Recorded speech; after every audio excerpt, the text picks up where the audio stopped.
مشرکین کے ظلم کی ایک بہت ہی عظیم تاریخ ہندوستان میں رقم کی گئی۔ بابری مسجد کو شہید کر کے اس کی جگہ پر ایک مندر کو تعمیر کرنا، اور وہ بھی عدالت کو اس میں ساتھ شامل کر لینا۔ سمجھ لیں میرے آقا صلی اللہ تعالیٰ علیہ وسلم نے فرمایا تھا جب عدالتیں ختم ہو جائیں، انصاف ختم ہو جائے اور حکومتیں ظلم پر علل اعلان آ جائیں تو اے مومنو تم قیامت کا انتظار کرو۔ اب زمین پر کوئی خیر باقی نہیں رہے گا، کوئی بھلائی باقی نہیں رہے گی، زمین پر سے خیر اٹھا لیا گیا۔ اور اللہ کے نبی صلی اللہ تعالیٰ علیہ وسلم کی ایک حدیث یہ بھی ہے، فرماتے ہیں جب تم دیکھو کہ تمہارے حکام، تم پر حکومت کرنے والے کھلے عام ظلم کرنے لگ جائیں اور تمہارے مالدار لوگ اپنے مال کو بچا کر کے دبا کر کے رکھنے لگیں، اسلام کی خاطر خرچ نہ کریں، اور تمہارے گھر کی عورتیں بے پردہ ہو جائیں، تو حضور صلی اللہ علیہ وسلم فرماتے ہیں زمین کا نیچے والا حصہ زیادہ بہتر ہے اوپر والے حصے سے۔ مطلب کیا ہے؟ قبر زیادہ بہتر ہے اوپر جینے سے۔ آج اسی زندگی میں ہم جی رہے ہیں، ہمارے حکام ظلم کے ایک نئی داستان لکھنے جا رہے ہیں، اور ہمارے ثروت مند جو اہل ثروت ہیں، مالدار ہیں، ان کو تو مال کی ایسی چربی ہے کہ ان کو دین بہت سستا لگتا ہے۔ مالدار یہ سمجھتے ہیں کہ دین کی باتیں کرنا، دین کا کام کرنا یہ غریبوں کا کام ہے، امیروں کو اس سے کیا لینا دینا ہے۔ اور پھر عورتوں کی بے حیائی کثرت سے بڑھی ہوئی ہے۔ آج اسلام اگر دیکھنا ہو تو میرے عزیزوں ہماری تقاریب میں دیکھا جاتا ہے، شادیوں میں، فنکشن میں اور بھی دیگر ہماری جو تقریبیں ہوتی ہیں اس میں صاف طور پر عورتوں کی بے حیائی کثرت سے دیکھنے کو ملتی ہے۔ یہ قیامت کی نشانی ہے، اور اللہ کے نبی صلی اللہ تعالیٰ علیہ وسلم نے اس مرد پر بھی لعنت فرمائی جو اپنی عورت کو بے پردہ سجا کر باہر بھیجتا ہے۔ یہ تمام حالات جب آ گئے تو ہمارے لیے اب زمین کا نیچے والا حصہ زیادہ بہتر ہے اوپر والے حصے سے۔ اب تک جو آپ دیکھ رہے ہیں حالات، ان سب کو دیکھ کر کے کبھی قبرستان کے پاس سے گزرو گے، حضور اکرم صلی اللہ تعالیٰ علیہ وسلم نے یہ بھی فرمایا تم پر اتنے فتنے آئیں گے، اس قدر فتنے آئیں گے۔ حضور فرماتے میں یہیں سے دیکھ رہا ہوں کہ میری امت پر فتنے ایسے آ رہے ہیں جیسے بارش کے قطرے آتے ہیں۔ اس قدر فتنے آئیں گے کہ تم اگر کسی قبرستان کے پاس سے گزرو گے، قبر والے کو دیکھ کر کے تم یہ کہو گے کاش اس کی جگہ میں ہوتا تو زیادہ اچھا ہوتا، کیونکہ وہ آرام سے اچھے زمانے میں چلا گیا، فتنوں کو وہ نہیں دیکھا، مامون گیا ہے، محفوظ گیا ہے۔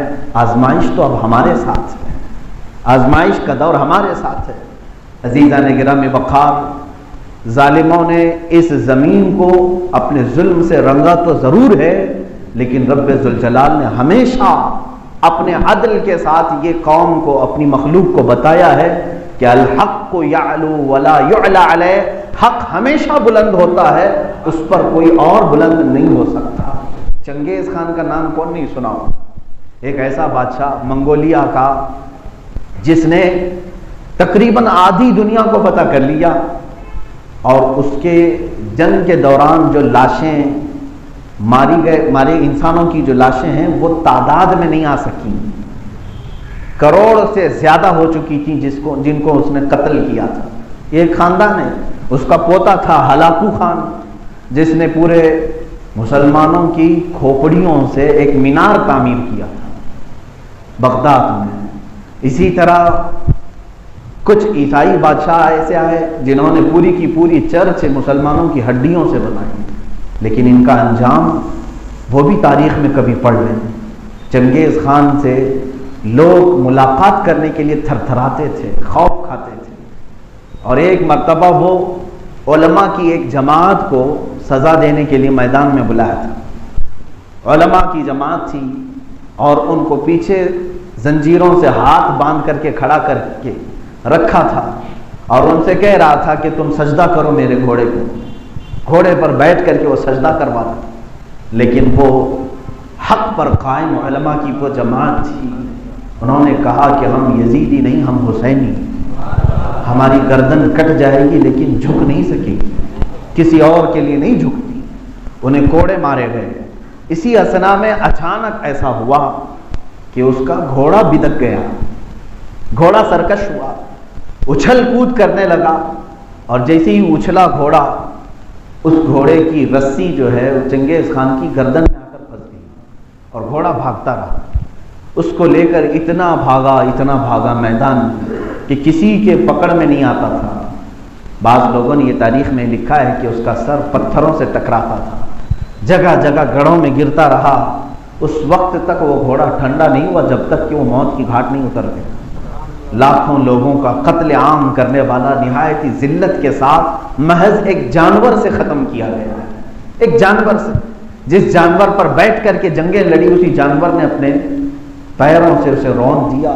اور اس کے بعد آج بھی نیشنل جغرافیہ والوں نے ایک مہم چلائی تھی کہ چنگیز خان کی قبر ڈھونڈنے کا، منگولیا میں کافی سالوں سے 40 سال سے ڈھونڈ رہے تھے، اور اس کی قبر کے متعلق جو لوگوں نے تاریخ لکھی ہے کہ اس کو دفن کرنے کے بعد اس کے 1000 فوجیوں نے اس کی قبر پر اتنے گھوڑے دوڑائے تھے کہ دوسرے تیسرے دن ہی اس کی قبر ڈھونڈنے پر بھی پتہ نہیں چل سکی۔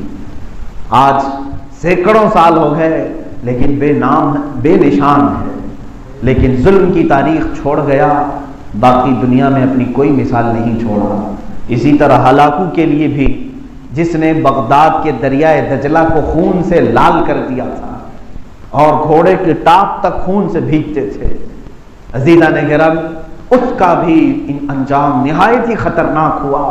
یہ سب تاریخ کے صفحوں میں صرف ان کے ظلم کی کہانیاں لکھی گئی ہیں، لیکن کہیں یہ نہیں لکھا گیا کہ ان کی قبر پر کوئی منتیں کرنے کے لیے آتا ہو، ان کی قبروں پر کوئی ان کی خبر گیری کے لیے آتا ہو، ان کی تربت پر کوئی فاتحہ خوانی کے لیے آتا ہو، کہیں پر نہیں۔ لیکن ہاں، اللہ رب العزت کی زمین پر عدل قائم کرنے والے ایک فقیر کی حیثیت سے بھی اگر غریب نواز تشریف لائے، 8 صدیاں گزر گئی مگر اب بھی جم غفیر ویسا کا ویسا نظر آتا ہے۔ یہ وہ لوگ ہیں جنہوں نے عدل و انصاف سے زمین کو بھر دیا۔ اللہ کی مخلوق پر رحم کرو، اللہ تم پر رحم فرمائے گا، اللہ تم پر رحم فرمائے گا۔ آج دنیا میں ایک وہ منظر قائم ہونے جا رہا ہے جس کی بشارت خود میرے آقا صلی اللہ علیہ وسلم نے دی تھی۔ میں قریب کر رہا ہوں آپ کو باتوں سے، یہ ظالموں نے اپنے اپنے دور میں جو کچھ بھی کیے تھے سب کر لیا۔ ہو سکتا ہے ہمیں ہمارے دور کے چنگیز اور ہلاکو کو دیکھنے کا وقت ہے، لیکن انشاءاللہ یاد رکھنا، انجام ہم نے نہیں دیکھا تو ہماری نسلیں ضرور دیکھیں گی۔ یہ تاریخ ہماری اولاد کو ضرور بتانا کہ اپنے دور میں ایک ظالم ایسا بھی آیا جس نے ظلم کی داستان لکھی، لیکن اولاد کو یہ ضرور بتانا کہ تم انتظار کرو، جو حشر فرعون، قارون، حامان، شداد کا ہوا، اپنے دور کے ظالموں کا بھی انجام تم اپنی آنکھوں سے دیکھو گے۔ اللہ کی اس سرزمین پر جن لوگوں نے بھی ظلم کیا اس کے متعلق یہ فرمایا ہے حدیث پاک میں، جیسے صحرا میں آپ آواز لگاتے ہیں تو آواز پلٹ کر کے آتی ہے، ظلم اسی طرح سے ہے، جب تم نے کسی پر ظلم کیا تو وہ پلٹ کر تم پر آئے گا، اس کا انجام دنیا میں تمہیں دکھایا جائے گا۔ میں حضور اکرم صلی اللہ علیہ وسلم کی وہ بشارت سنا رہا ہوں۔ اللہ کے نبی صلی اللہ علیہ وسلم نے فرمایا تھا، میری امت کے اوپر ایک ایسا وقت آئے گا کہ ساری قومیں ان پر جھپٹ پڑیں گی جیسے بھوکا برتن پر جھپٹتا ہے، جیسے بڑا برتن کھانے کا رکھا، آپ نے اس کو بھی بلایا، اور اس میں حدیث میں لفظ یہ ہیں آپس میں ایک دوسرے کو بلائیں گے ان کے اوپر حملہ کرنے کے لیے۔ اللہ کے حبیب صلی اللہ علیہ وسلم فرماتے ہیں، کما تداعى الاکلۃ الی قصعتها، جیسے برتن بچھا ہوا ہے دسترخوان، آپ بلا رہے ہیں فلاں آپ بھی آ جاؤ، فلاں آپ بھی آ جاؤ، آپ بھی آ جاؤ، کھانے کے لیے آ جاؤ، اس طرح امت مصطفیٰ پر حملہ کرنے کے لیے دوسری باطل قومیں ایک دوسرے کی مدد لیں گی اور سب کو بلائیں گی، تم بھی جمع ہو جاؤ، تم بھی جمع ہو جاؤ، تم بھی جمع ہو جاؤ۔ آپ کو تاریخ معلوم ہے، یہودی اور عیسائی برسوں سے لڑتے رہے، ایک دوسرے کا قتل عام کیا انہوں نے، یہودیوں کا قتل عام کیا عیسائیوں نے، عیسائیوں کو مارا ہے یہودیوں نے۔ یہ 1-2 سال نہیں، تقریباً 1500 سال بلکہ 2000 سال تک یہ چلتا رہا، یہ کھیل چلتا رہا۔ یہ دونوں آپس میں ایک دوسرے کے جانی دشمن تھے، جانی دشمن۔ ہٹلر نے جو یہودیوں کا قتل عام کیا ہے وہ عیسائی تھا، اسی طرح سے ٹائٹس نے، ہیرکل نے، جس کو ہرکیولس کہا جاتا ہے بیت المقدس میں، بہت سارے یہودیوں کا خون بہایا گیا اور عیسائی بھی اسی طرح مارے گئے. لیکن آج کے زمانے میں چند دہائیوں پہلے ان دونوں نے اتحاد کر لیا. یہودیوں کے بڑوں نے بھی, عیسائیوں کے بڑوں نے بھی. جب سلطنت عثمانیہ کو, خلافت عثمانیہ کو ختم کرنا تھا تو یہود بھی آئے, عیسائی بھی آئے. انہوں نے کہا دیکھو تمہارا بھی دشمن ایک ہے, ہمارا بھی دشمن ایک ہے. دشمن کا دشمن دوست ہوتا ہے. یہ دونوں آپس میں دوستی کر کے اپنا ٹارگٹ اسلام کو بنا کر تقریباً 100 سال سے چل رہے ہیں. اسی طرح سے ہندوستان کے کچھ ایسی جماعتیں اسپین گئی. RSS کی جماعت کے کچھ لوگ, لیڈر اسپین گئے تھے. اسپین میں مسلمانوں کا خاتمہ کیسے کیا گیا ہے یہ تحقیق کرنے کے لیے گئے تھے. یہ بھی ماہنامے میں چھپی ہوئی رپورٹ میں آپ کو بتا رہا ہوں, یہ تاریخ میں بتا رہا ہوں. یہ وہاں دیکھنے کے لیے گئے تھے کہ 700 سال تک مسلمان وہاں پر تھے, ان کے اس پورے راج کو کیسے ختم کیا گیا. یہ اپنی تحقیق اور ریسرچ کے لیے جب گئے تھے, وہاں کے عیسائیوں نے انہیں جو چیزیں بتائی وہ لے کر کے آئے.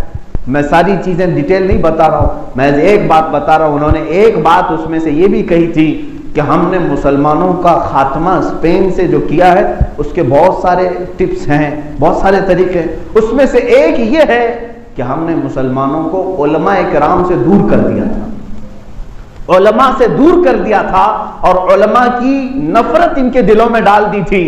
اس کے بعد ہوتا یہ تھا کہ وہ اپنے ہی قائد, اپنے ہی عالم کو گالیاں دیتے تھے.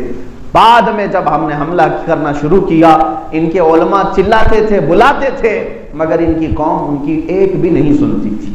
وہ علماء بولتے رہے, ان کو بھی مارا گیا, قوم کو بھی مارا گیا. آج اس تھیوری پر یہاں پر بھی عمل کرنے کی یہ باطل قوتیں کوشش کر رہی ہیں. یہ واپس اس تھیوری کو لا کر یہاں پر عملی جامہ پہنانے کی کوشش کر رہے ہیں. دیکھتے نہیں آپ ٹی وی پر لا کر کے ڈیبیٹ میں ایسے مولویوں کو بٹھایا جاتا ہے جو زر خرید ہیں, جو صرف چند 100 روپے میں بکنے والے ہیں. وہ اسلام کے نمائندے بن کر کے ڈیبیٹ کر رہے ہوتے ہیں اور سامنے والے ان کو گالیاں دے رہے ہیں. اس سے ہوتا کیا ہے, جتنے بھی مسلمان ہیں یہ دیکھ کر کے ان کے دلوں میں اسلام ہلکا ہونے لگتا ہے. ہمارا عالم کوئی جواب ہی نہیں دے پا رہا ہے, کچھ جواب ہی نہیں دے پا رہا ہے. کہیں ایسا تو نہیں کہ میرا دین کمزور ہے, میرا دین ہلکا ہے. یہ پوری کی پوری ایک سازش چل رہی ہے, پوری کی پوری ایک سازش چل رہی ہے. ابھی 5 اگست کو پورے ہندوستان کے مسلمانوں کا کلیجہ منہ کو آیا تھا, اس لیے کہ 500 سال تک جس سرزمین پر اللہ کی صدائیں بلند ہوتی رہی وہ ہماری آنکھوں کے سامنے آج بت کدہ بنا ہے. اس چیز کو اگرچہ سپریم کورٹ کے ذریعے سے ان لوگوں نے لا کر کے عدالت کے فیصلے سے کیا ہو, لیکن میرے عزیزو اس دوران بھی کچھ چیزیں دیکھنے کی یہ تھی کہ اللہ کی پناہ, اللہ کی پناہ. میں نے ایک پوسٹر ایسا بھی دیکھا جس میں ایک عالم کی فوٹو ہے, تصویر ہے, بڑی داڑھی ہے, بڑی ٹوپی ہے, جبہ ہے, اور بینر میں انہوں نے شبھ کامناؤں کا ایک پوسٹر لگایا ہے کہ 5 اگست کو وہ اپنی طرف سے شبھ کامنائیں دے رہے ہیں ہندو برادری کو کہ آپ نے جو بنایا ہے یہ خیر کے لیے ہے, اب امن قائم ہوگا, امن قائم ہوگا. ایک عالم جس کی تصویر لگی ہے یہ بھی سوشل میڈیا میں ہمارے پاس آئی. اس طرح کے منافقین موجود ہیں, یہ بنائے گئے ہیں میرے عزیزوں, بنائے گئے. میں آپ کو بتا رہا ہوں اس تاریخ کو اسپین میں ان لوگوں نے دیکھ کر کے آ کر اسی کو عمل کرنا شروع کیا ہے. قوم کے کچھ ایسے غداروں کو خریدنا شروع کیا ہے جو حق نہ بولیں بلکہ ان کی بولی بولیں, ان کی بولی بولیں. ایک وقت ایسا آئے گا کہ بھولے بھالے مسلمان پھر اپنے علماء سے دور ہو جائیں گے اور ان پر اعتبار نہیں کریں گے, اعتماد نہیں کریں گے. پھر ہوگا یہ کہ تم دین سے دور ہو جاؤ گے. جب علماء سے دور ہوں گے تو ظاہر سی بات ہے دین سے آٹومیٹکلی دور ہوں گے. دین آپ کے پاس ہے اگر تو علماء سے ہے.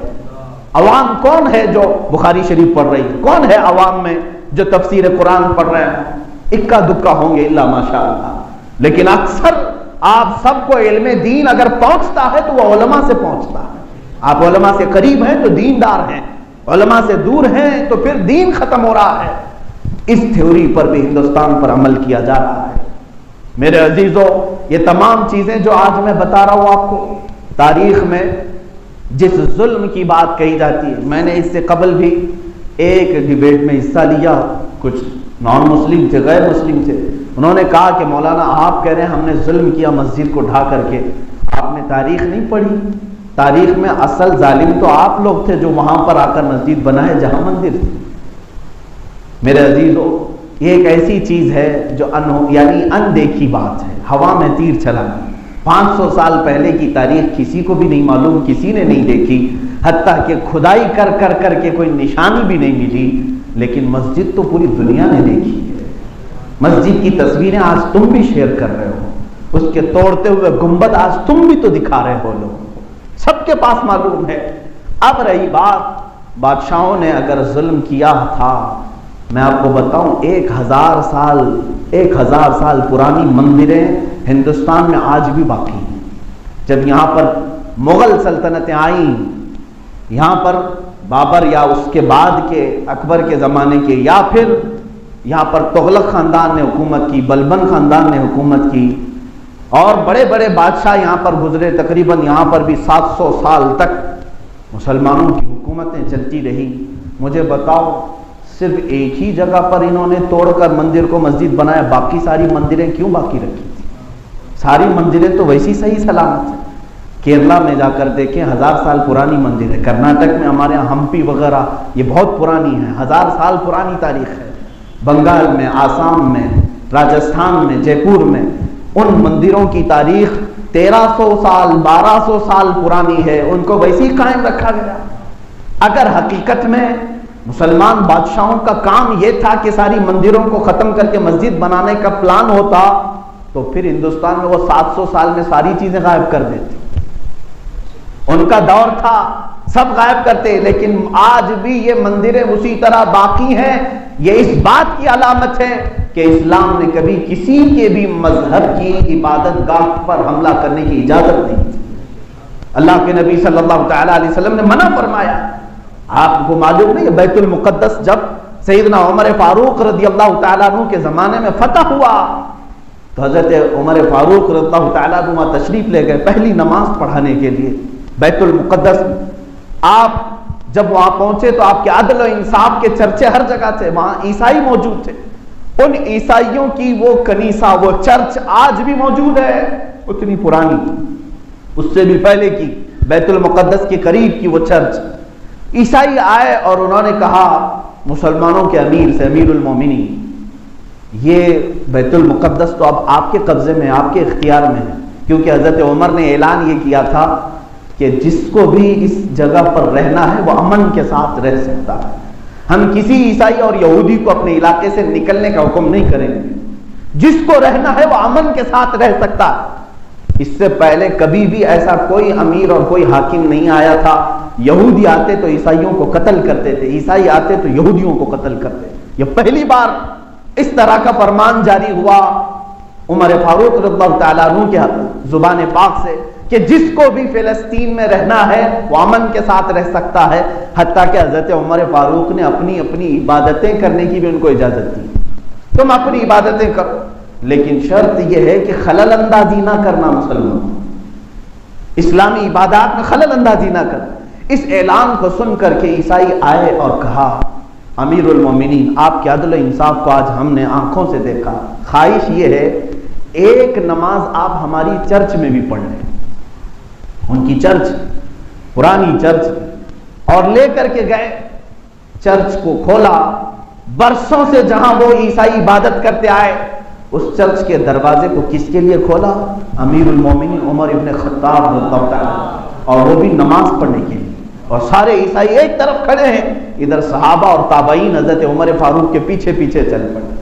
حضرت عمر فاروق رضی اللہ تعالیٰ عنہ کا مصلی لایا گیا، آپ چرچ کے قریب پہنچے، لیکن اندر گئے بغیر باہر ہی دروازے کے باہر آپ نے مصلی بچھایا اور نماز ادا کی۔ نماز ادا کرنے کے بعد آپ مڑ کر کے دیکھتے ہیں عیسائیوں کو۔ مجھے اندازہ ہے کہ شاید تم یہ سوچ رہے ہوگے کہ میری نماز چرچ کے اندر نہیں ہو سکتی۔ یاد رکھو اللہ نے پوری روئے زمین ہمارے لیے سجدہ گاہ بنایا، ہم جہاں بھی پاک زمین پر سجدہ کریں وہ ہمارا سجدہ قبول کرتا ہے۔ میں نے اندر صرف اور صرف اس لیے نماز نہیں ادا کی۔ توجہ چاہتا ہوں میرے عزیز، اسلام کا عدل کیا ہے، اسلام کا انصاف کیا ہے۔ حضرت عمر فرماتے ہیں میں نے صرف اس لیے اندر نماز نہیں پڑھی کہ بعد میں کہیں میرے بعد آنے والے عمر فاروق کا یہ مصلی سمجھ کر تمہاری چرچ کو ختم نہ کر دیں۔